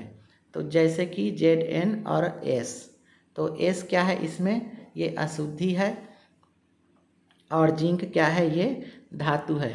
तो इसको हम इस जिंक के गलनांक से कम ताप पर गर्म करेंगे, क्योंकि इसके गलनांक तक इसको अगर हम गर्म करेंगे तो जिंक गल जाएगा, लेकिन जिंक को हमको गलाना नहीं है, हमको केवल इसको सल्फर को वाष्पित करना है, सल्फाइड को वाष्पित करना है। इसीलिए हम केवल इसको वाष्पित होने तक इसको गर्म करेंगे, फिर ये उड़ जाएगी वाष्प बन के, तो हम जिंक को अलग कर लेंगे। तो इस तरह से फिर हम प्राप्त कर लेंगे इसको। तो ये होता है भर्जन। भर्जन यानी उसको इतना गर्म करना कि उसमें जो अशुद्धि है वो वाष्प बन के उड़ जाए। दूसरा है निस्तापन। तो निस्तापन में भी हम वैसे ही करते हैं सेम। इसमें भी जो सांद्रित अयस्क है उसको उसके गलनांक से कम ताप पर गर्म करते हैं, लेकिन अंतर सिर्फ इसमें इतना है कि भर्जन में हम हवा की उपस्थिति में गर्म करते हैं, जबकि निस्तापन में हवा की अनुपस्थिति में गर्म किया जाता है। तो ये आपको याद रखना है, भर्जन और निस्तापन में अंतर। दोनों को गलनांक से कम ताप पर गर्म किया जाता है, लेकिन भर्जन में हवा उपस्थित होता है और निस्तापन में हवा अनुपस्थित होता है। तो ये आपको याद रखना है। और ये जो है कार्बोनेट अयस्क के लिए प्रयुक्त किया जाता है। तो आपको इसमें क्या याद रखना है, भर्जन सल्फाइड अयस्क के लिए होता है, निस्तापन कार्बोनेट अयस्क के लिए होता है। भर्जन में हवा उपस्थित होता है और निस्तापन में हवा अनुपस्थित होता है। बस इतनी चीज़ें आपको इसमें याद रखनी है। अब हम देखते हैं अपचयन। तो जो भर्जन और निस्तापन से हमको धातु प्राप्त हुई है वो हमको ऑक्साइड के रूप में प्राप्त हुई है। तो उसमें हम अपचायक या गालक मिलाकर उसको गर्म करेंगे और उसको द्रव अवस्था में ले आएंगे, यानी पिघली हुई अवस्था में ले आएंगे। इसको कहते हैं प्रगलन। और यह जो पिघलाने की प्रक्रिया है ये 2 प्रकार से की जाती है, जिसको अपचयन कहते हैं। पहला है रासायनिक अपचयन और दूसरा है कार्बन अपचयन। अब हम इसको एक एक करके देख लेते हैं, रासायनिक अपचयन क्या होता है और कार्बनिक अपचयन क्या होता है। सबसे पहले देखते हैं रासायनिक अपचयन विधि। तो इसमें जो सक्रियता श्रेणी के ऊपर स्थित धातु होते हैं वो अपने नीचे स्थित धातु को उसके लवण के विलयन में विस्थापित कर देते हैं। ये हमने धात्विक जब रासायनिक गुण पढ़ रहे थे तब भी हमने जाना कि अधिक सक्रिय धातु कम सक्रिय धातु को विस्थापित कर देता है। तो यही प्रक्रिया हम रासायनिक अपचयन विधि में अपनाते हैं। जैसे कि एग्जाम्पल में हम देख सकते हैं कि ये जो कॉपर सल्फेट है इसको आयरन के साथ जब हम गर्म करेंगे तो फेरस सल्फेट बना देगा ये, क्योंकि आयरन फेरस जो है अधिक सक्रिय है तो ये सल्फेट के साथ मिल जाएगा और कॉपर को विस्थापित कर देगा। तो इस तरह से हमको तांबा प्राप्त हो जाएगा, कॉपर प्राप्त हो जाएगा। तो यही है रासायनिक अपचयन विधि, जिसमें अधिक सक्रिय धातु कम सक्रिय धातु को विस्थापित कर देता है। बस इतना ही इसमें आपको याद रख लेना है। दूसरा है कार्बन अपचयन विधि। इसमें हम अयस्क को कार्बन या कोक के साथ वातिया भट्ठी में उच्च ताप पर गर्म करते हैं। इससे जो धातुएं हैं वो पिघली अवस्था में हमको प्राप्त हो जाती है। तो इसको कहते हैं कार्बन अपचयन विधि। अब इसको हम यहाँ पर तुलनात्मक रूप से देख लेते हैं, भर्जन और निस्तापन और अपचयन को। ठीक है, तो भर्जन हवा की उपस्थिति में होता है, निस्तापन अनुपस्थिति में होता है। अपचयन के लिए हवा की आवश्यकता नहीं होती है। भर्जन सल्फाइड अयस्क का किया जाता है, निस्तापन कार्बोनेट अयस्क का किया जाता है या हाइड्राइड अयस्क का किया जाता है, और अपचयन धातु ऑक्साइड या सल्फाइड का किया जाता है। तो इसको आपको याद रखना है। इसमें मुख्य रूप से भर्जन के लिए सल्फाइड और निस्तापन के लिए कार्बोनेट इसको आपको याद रखना है। बस इतना ही आपको याद रखना है इसमें। अब हम देखते हैं धातु प्राप्त करने की यानी धातु कर्म की जो अंतिम प्रक्रिया है वो है धातु का शोधन। तो अपचयन के बाद जो हमको धातु मिला है वो हमको अशुद्ध रूप में मिला है, तो अब उसको शुद्ध करना ही हमारा कहलाएगा शोधन। तो अपचयन से प्राप्त धातु में अशुद्धियाँ होती है। अशुद्ध या अपरिष्कृत धातु से शुद्ध धातु प्राप्त करने की प्रक्रिया धातु शोधन कहलाती है। तो ये आप याद रख लिए। इसकी दो विधियां हम देखेंगे यहाँ पर। पहला है भौतिक विधि और दूसरा है रासायनिक विधि। भौतिक विधि के अंतर्गत आता है द्रवण और यौन शोधन या प्रभाजी क्रिस्टलीकरण। तो हम देख लेते हैं द्रवण क्या होता है। तो शीघ्र पिघलने वाली धातु जैसे टीन, लेड आदि को ढलान वाली परावर्तक भट्टी में गर्म किया जाता है, जिससे धातु पिघल कर नीचे बह जाती है, अशुद्धियाँ वही रह जाती है। ठीक है, तो इसमें क्या होता है, ढलान वाली एक भट्टी होती है ऐसे, और इसी में अयस्क को गर्म किया जाता है, तो जो धातु है वो पिघल कर नीचे आ जाता है और अशुद्धियाँ यहीं इकट्ठी रह जाती है। तो ये होता है द्रवण, यानी उसको द्रव बनाया जाता है। दूसरा है यौन शोधन या प्रभाजी क्रिस्टलीकरण। इस विधि में गोल्ड, सिल्वर और प्लेटिनम को शुद्ध किया जाता है।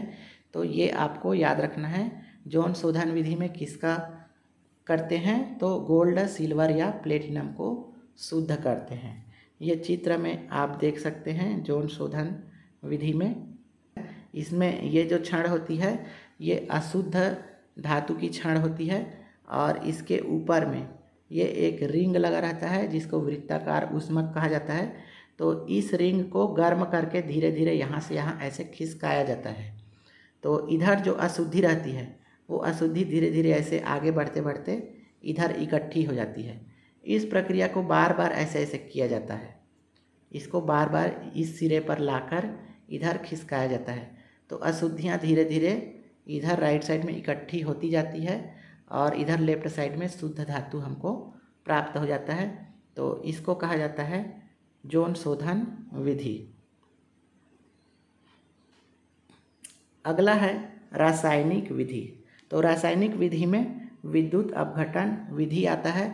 इसको आपको याद रखना है। इसमें क्या करना है, तो इसमें ये एक पात्र होता है और इसमें एक एनोड छड़ होता है। तो एनोड किसका होता है, तो अशुद्ध धातु का एनोड होता है, ये आपको याद रखना है।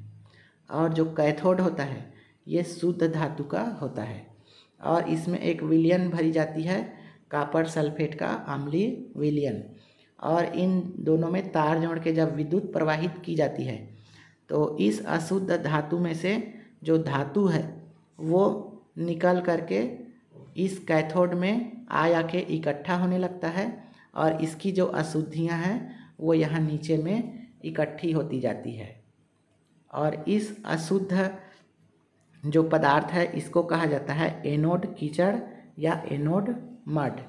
तो आपको याद रखना है एनोड कीचड़ या एनोड मड क्या है, तो ये अशुद्धियाँ हैं। इसके अलावा आपको याद रखना है इसमें किसका विलयन मिलाया जाता है, तो कॉपर सल्फेट का।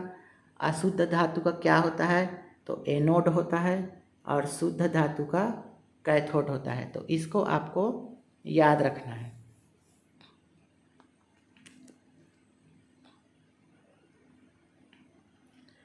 अब हम इस पूरी प्रक्रिया को हम एक फ्लो चार्ट के माध्यम से देख लेते हैं और समझ लेते हैं।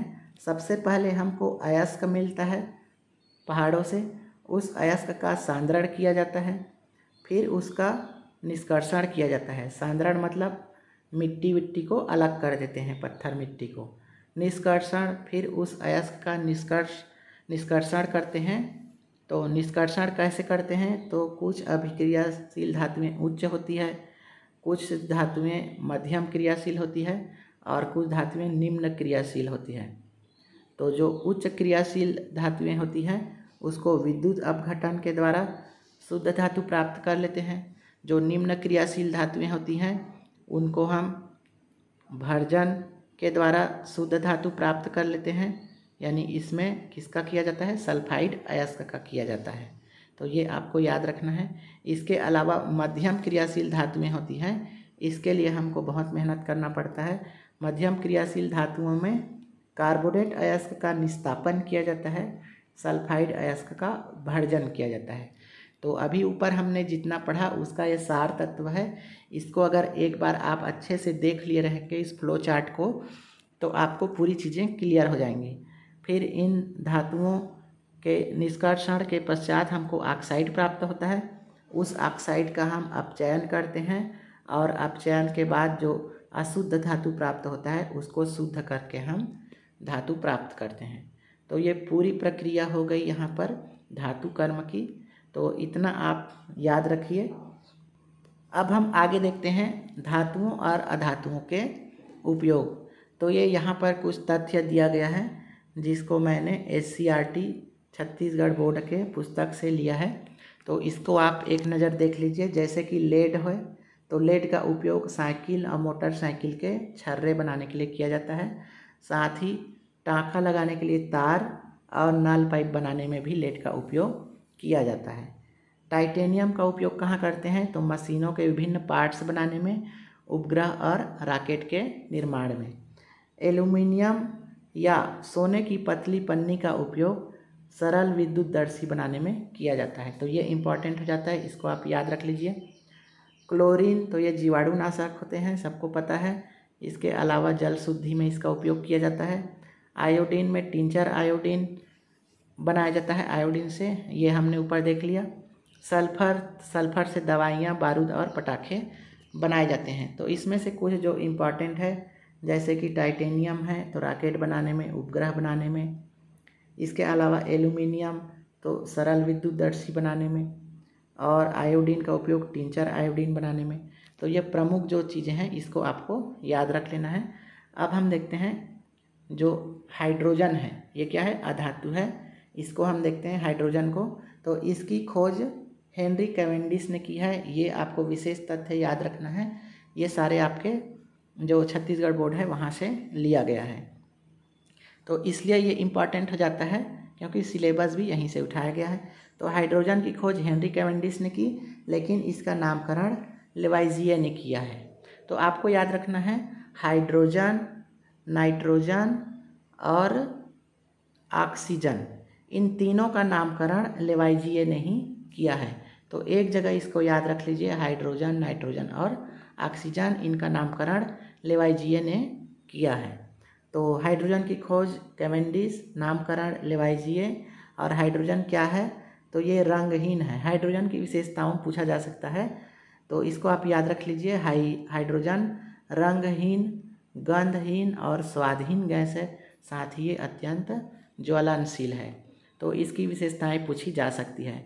ब्रह्मांड में 93% हाइड्रोजन पाया जाता है, ये तथ्य भी आपको याद रखना है। सबसे जो इम्पॉर्टेंट है वो है हाइड्रोजन बनाने की प्रयोगशाला विधि।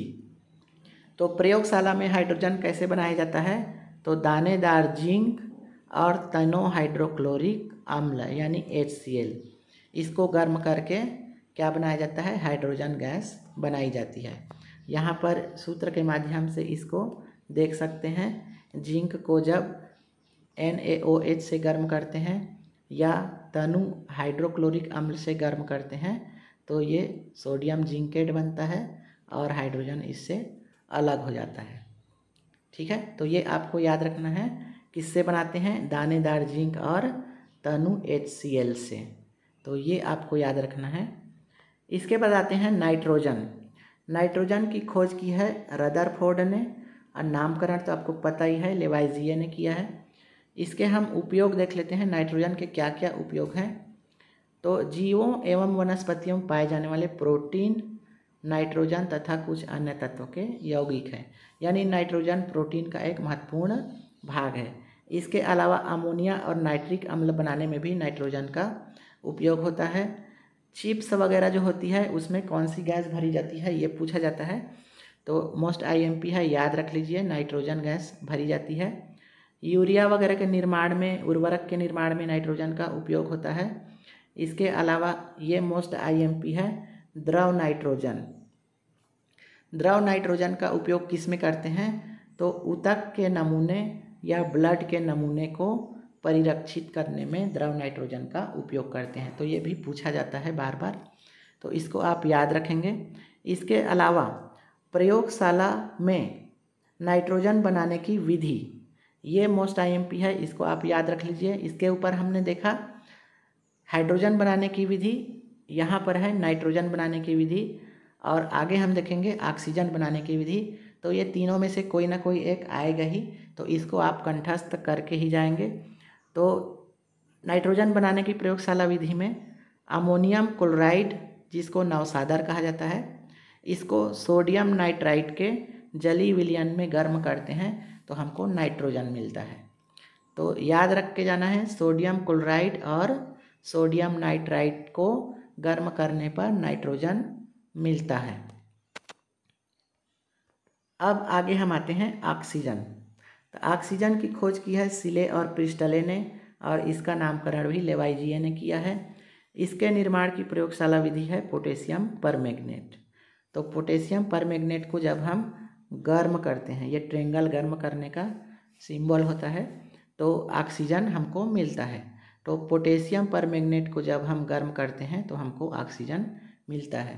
तो ये 3 तथ्य आप एक जगह याद कर लीजिए। पोटेशियम परमैंगनेट से ऑक्सीजन प्राप्त होता है, और अमोनियम क्लोराइड और सोडियम नाइट्राइट को गर्म करते हैं तो नाइट्रोजन मिलता है। इसके अलावा दानेदार जिंक और तनु HCl से हाइड्रोजन मिलता है।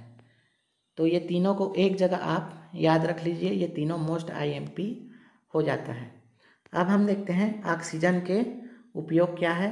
इसके अलावा आपको ये भी याद रखना है कि भूपर्पट्टी में सर्वाधिक मात्रा में कौन सा तत्व पाया जाता है? तो ऑक्सीजन ही पाया जाता है। ऑक्सीजन के उपयोग हैं श्वसन में, तो ये तो सबको पता है। इसके अलावा दहन के लिए आवश्यक होता है ऑक्सीजन। ऑक्सीजन के बगैर आग नहीं जलती है, तो इसको आपको याद रखना है। जीवन के आधारभूत यौगिक प्रोटीन, वसा और कार्बन डाइऑक्साइड भी ऑक्सीजन के यौगिक हैं, ये भी याद रखना है। इसके अलावा नाइट्रिक अम्ल, सल्फ्यूरिक अम्ल और ओजोन, इनके औद्योगिक उत्पादन में ऑक्सीजन का उपयोग होता है। साथ ही याद रखना है द्रव ऑक्सीजन रॉकेट ईंधन के अवयव के रूप में प्रयोग होता है।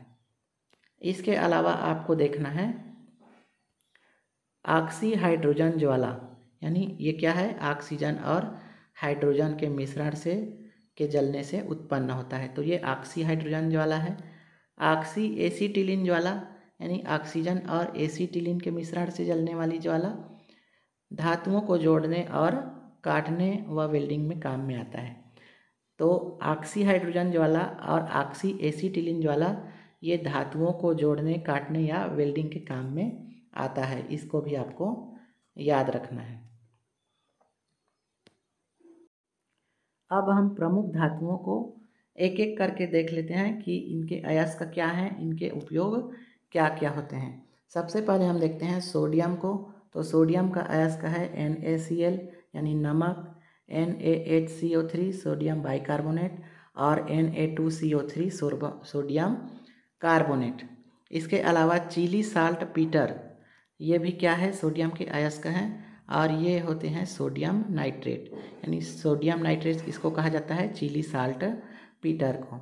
इसके अलावा सोडियम के संबंध में आपको याद रखना है सोडियम परऑक्साइड का उपयोग बंद कमरे या पनडुब्बी की वायु को शुद्ध करने के लिए किया जाता है। नेक्स्ट हमारा जो धातु है वो है मैग्नीशियम। मैग्नीशियम के अयस्क आपको याद रखना है डोलोमाइट और कार्नेलाइट। इसका उपयोग मिश्र धातु बनाने में किया जाता है, मैग्नेलियन बनाने में। तो ये आपको याद रखना है, मिश्र धातु बनाने में किसका? मैग्नीशियम का उपयोग किया जाता है, मैग्नेलियम मिश्र धातु बनाने में। और इसका उपयोग कहाँ पर होता है मैग्नेलियम का? तो वायुयान के निर्माण में। ये हमने मिश्र धातु पढ़ते समय भी देखा इसको। अगला है एल्यूमिनियम। एल्यूमिनियम के अयस्क आपको याद रखना है कोरंडम, नीलम, बॉक्साइट और क्रायोलाइट। बॉक्साइट को हमेशा पूछा जाता है, तो इसको विशेष रूप से याद रखेंगे कि एल्यूमिनियम के अयस्क बॉक्साइट है। इसका उपयोग बर्तन बनाने में, मिसाइल बनाने में, वायुयान बनाने में और पोटास एलाम यानी फिटकरी बनाने में किया जाता है। नेक्स्ट है कैल्शियम। कैल्शियम अंडे के कवच में होता है, मोलस्का यानी सीपी वगैरह जो घोंघे वगैरह होते हैं उनके खोल में होता है, और दूध में प्रमुख रूप से कैल्शियम होता है। अगला हम देखें मैंगनीज। तो मैंगनीज का अयस्क है पायरोलुसाइट, ये आपको याद रखना है, और इसका उपयोग लाल दवा यानी पोटेशियम परमैंगनेट बनाने में किया जाता है।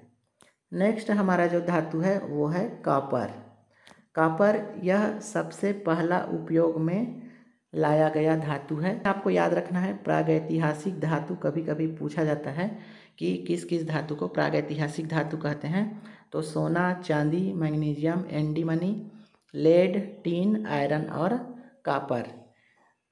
कॉपर के अयस्क आपको याद रखना है क्यूप्राइट, एजुराइट और माइलेकाइट। इसके उपयोग आप देख लीजिए। तो कॉपर विद्युत का अच्छा सुचालक होता है, इसलिए इसके तार बनाए जाते हैं और विद्युत लेपन में उपयोग किया जाता है। नेक्स्ट हम देखें तो सिल्वर। सिल्वर यानी चांदी, इसके सूत्र आप याद रख लीजिए, Ag इसका सूत्र होता है। सिल्वर के अयस्क हम देख लेते हैं। सिल्वर का अयस्क है ग्लांस सिल्वर और अर्जेंटाइट, यानी ये चांदी के अयस्क है, इसको आप याद रख लीजिए। चांदी विद्युत का सबसे अच्छा सुचालक होता है। इसके अलावा सिल्वर ब्रोमाइड बनाने में भी सिल्वर का उपयोग किया जाता है, और सिल्वर ब्रोमाइड का उपयोग फोटोग्राफी में किया जाता है। कैमरे की रील जो होता था पहले, उसकी धुलाई करने में होता है। फिर है फोटोक्रोमैटिक, कांच के निर्माण में भी सिल्वर का उपयोग होता है। इसके अलावा आपको याद रखना है सिल्वर नाइट्रेट, इससे अमिट स्याही बनाई जाती है जो चुनाव के समय हमारे उंगलियों पर लगाया जाता है। नेक्स्ट हम देखते हैं गोल्ड, सोना। इसके भी आप सूत्र याद रख लीजिए, Au, जबकि चांदी का Ag। इसके अयस्क है, सोने के अयस्क हैं केलावेराइट और सिल्वेनाइट। तो इसके अयस्क आपको बिल्कुल याद रखना है। चांदी, सोना, इन सब के अयस्क बहुत इंपॉर्टेंट हो जाते हैं।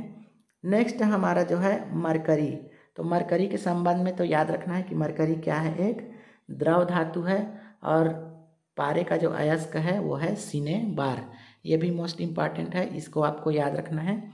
इसके अलावा मरकरी में कोहेंसिव फोर्स यानी संसंजक बल सर्वाधिक होता है, और यही कारण है कि ये किसी भी चीज़ से चिपकता नहीं है, जिसके कारण से थर्मामीटर में इसको डाला जाता है। अगला जो हमारा धातु है वो है लेड।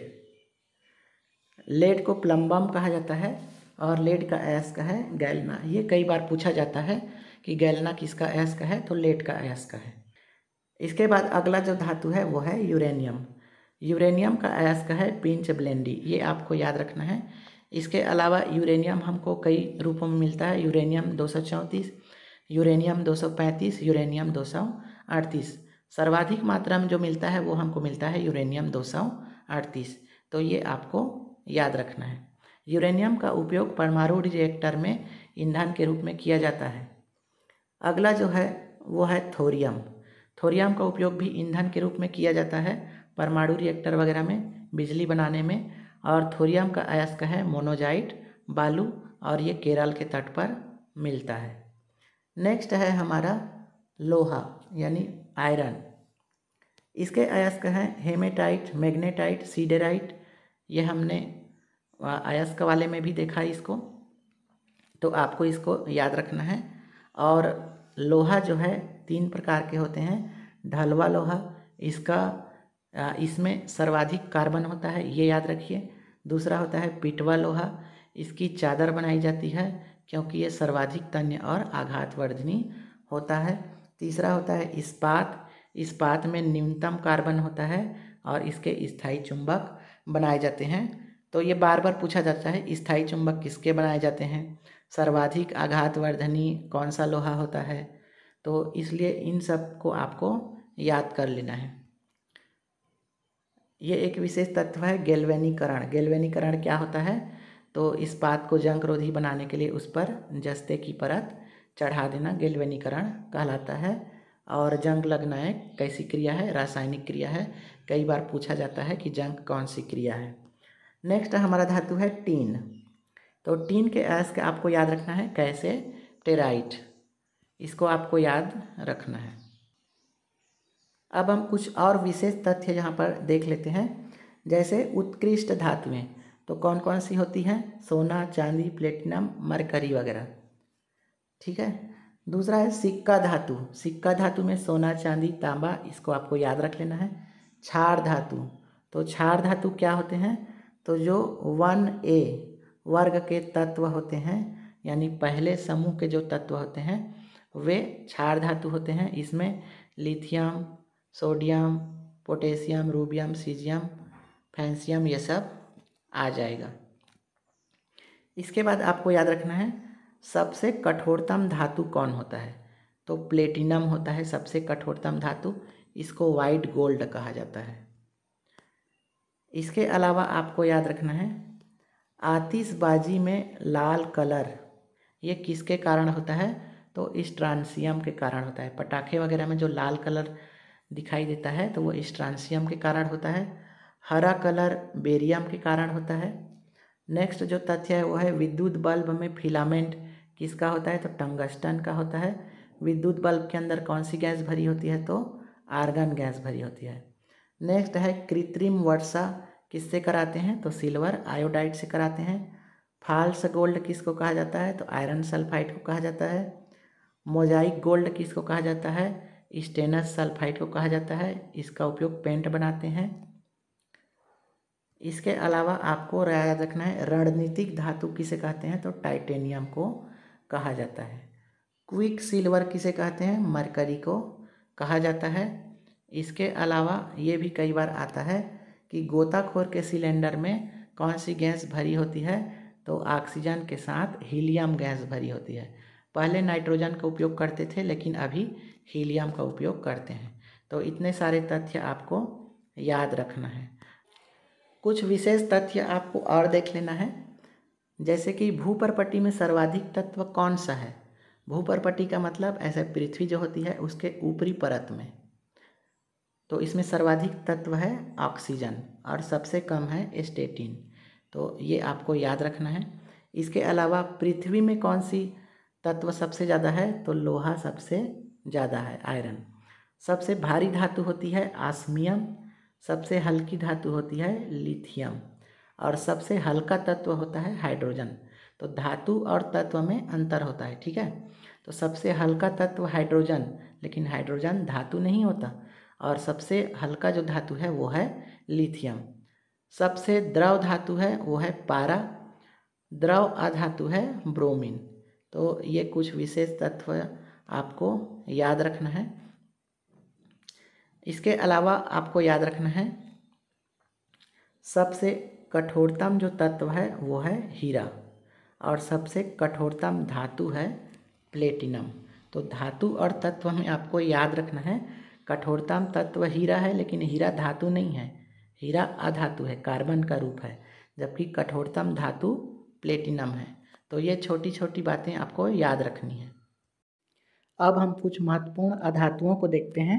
हाइड्रोजन एक अधातु है, तो इसके आइसोटोप्स को आपको याद रखना है। इसके 3 आइसोटोप्स होते हैं, प्रोटियम, ड्यूटेरियम और ट्रिटियम। प्रोटियम में न्यूट्रॉन अनुपस्थित होता है, ये याद रखना है। ड्यूटेरियम ये भारी जल होता है और इसकी खोज यूरे एंड वासबर्न ने की है। और ट्रिटियम ये सबसे हल्का रेडियो एक्टिव तत्व होता है, ये आपको याद रखना है। साथ ही याद रखना है कि ये बीटा कण उत्सर्जक होता है। आगे हम देखते हैं हाइड्रोजन पेरोक्साइड यानी H2O2, ये एक कीटनाशी होता है, इसको भी आपको ध्यान में रखना है। अगला हम देखते हैं हाइड्रोजन और वनस्पति तेल को जब उच्च ताप पर गर्म किया जाता है नियान उत्प्रेरक की उपस्थिति में, तो वनस्पति घी बनता है। तो ये बहुत इम्पॉर्टेंट है, इसको आपको याद रखना है कि वनस्पति घी कैसे बनता है, तो हाइड्रोजन और वनस्पति तेल से बनता है। तो इतनी सारी बातें आप हाइड्रोजन के संबंध में याद रखेंगे। अगला जो हमारा अधातु है वो है कार्बन। तो कार्बन के आपको याद रखना है C12 और C14, ये इसके आइसोटोप्स हैं।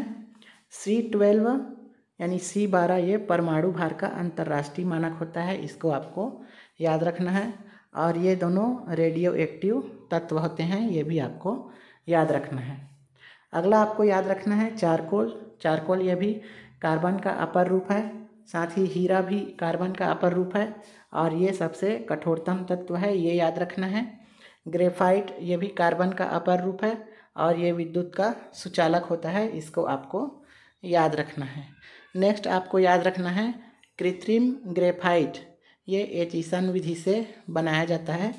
तो ये प्रीवियस ईयर क्वेश्चन है, इसको आपको याद रखना है। अगला आपको याद रखना है ग्रेफाइट का उपयोग शुष्क स्नेहक के रूप में भारी मशीनों में किया जाता है, तो इसको आपको ध्यान रखना है। अब आगे बढ़ते हैं, देखते हैं CO2 कार्बन डाइऑक्साइड।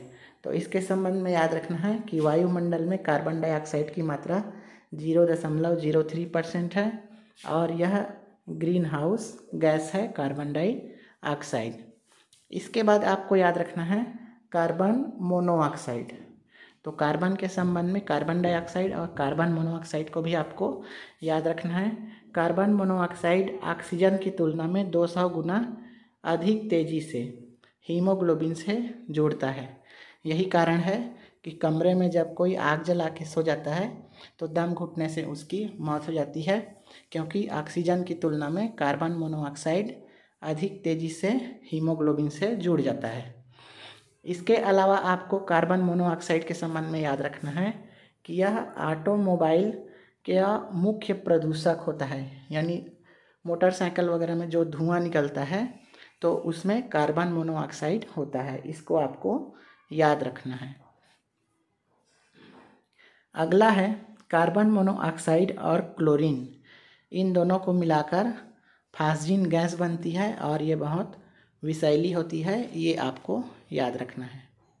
नेक्स्ट याद रखना है शुष्क बर्फ। तो शुष्क बर्फ क्या होता है? ठोस कार्बन डाइऑक्साइड को शुष्क बर्फ कहा जाता है, इसको आपको याद रखना है। और आग बुझाने में कार्बन डाइऑक्साइड का उपयोग किया जाता है, ये भी याद करना है। साथ ही आपको याद रख लेना है प्रोड्यूसर गैस। तो प्रोड्यूसर गैस में कौन कौन सी दो गैस होती है ये भी आपको याद रखना है। तो पहला है कार्बन मोनोऑक्साइड और दूसरा है नाइट्रोजन गैस, तो ये आपको याद रखना है। इसके अलावा याद रखना है कि जो कोल्ड ड्रिंक वगैरह होती है उसमें कौन सी गैस भरी होती है? तो कार्बन डाइऑक्साइड गैस भरी होती है। तो इतनी बातें आपको कार्बन के संबंध में याद रखना है। चारकोल, हीरा, graphite, carbon dioxide, carbon monoxide, शुष्क बर्फ और कोल्ड ड्रिंक में कौन सी भरी होती है, ये सारे बातें आपको कार्बन के संबंध में याद रख लेना है। नेक्स्ट है हमारा नाइट्रोजन। तो नाइट्रोजन एक अधातु है और वायुमंडल में सर्वाधिक मात्रा में नाइट्रोजन गैस उपस्थित है, ये आपको याद रखना है। और इसकी मात्रा है 78%, यानी वायुमंडल में 78% नाइट्रोजन उपस्थित होता है। इसके आइसोटोप्स आपको देख लेना है N14 और N15। N15 एक रेडियो एक्टिव तत्व है, ये आपको याद रखना है। साथ ही आपको याद रखना है कि पौधे द्वारा नाइट्रोजन को नाइट्रेट के रूप में ग्रहण किया जाता है। ये जब मैं नाइट्रोजन चक्र के बारे में बताया उसमें भी इस बात का जिक्र किया हूँ कि पौधे द्वारा नाइट्रेट के रूप में नाइट्रोजन को ग्रहण किया जाता है। इसके अलावा नाइट्रोजन स्थिरीकरण किसके द्वारा होता है? तो राइजोबियम जीवाणु होता है, जो कि लेग्यूमिनेसी कुल यानी जो दलहन फसलें होती है उन पौधे की जड़ों में पाई जाती है, तो इसको भी आपको ध्यान रखना है। नाइट्रोजन के संबंध में आगे देखना है N2O यानी नाइट्रस ऑक्साइड। तो इसको लाफिंग गैस कहा जाता है और इसकी खोज प्रिस्टले ने की है, ये आपको याद रखना है। साथ ही नाइट्रस ऑक्साइड का उपयोग निश्चेतक के रूप में किया जाता है, यानी एनेस्थीसिया के रूप में किया जाता है। नाइट्रोजन के संबंध में आपको और याद रखना है कि NH4 का निर्माण हैबर विधि से किया जाता है, यानी अमोनिया का निर्माण हैबर विधि से किया जाता है। और अश्रु गैस में अमोनिया होता है, ये आपको याद रख लेना है। साथ ही आपको याद रखना है टीयर गैस को क्या कहा जाता है?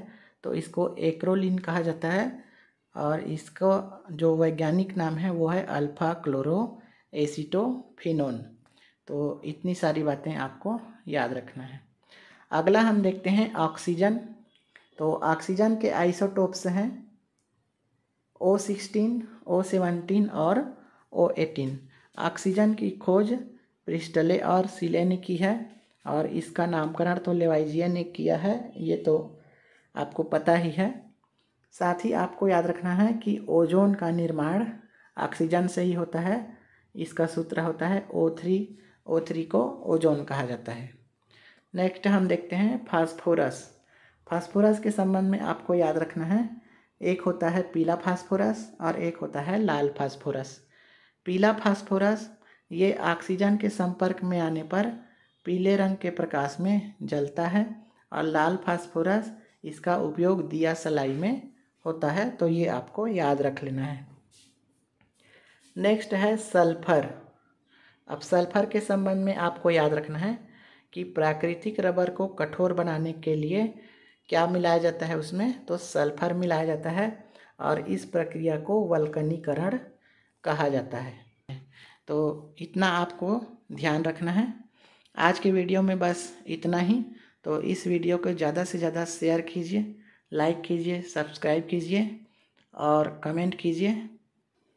वीडियो को देखने के लिए आप सबका बहुत बहुत धन्यवाद।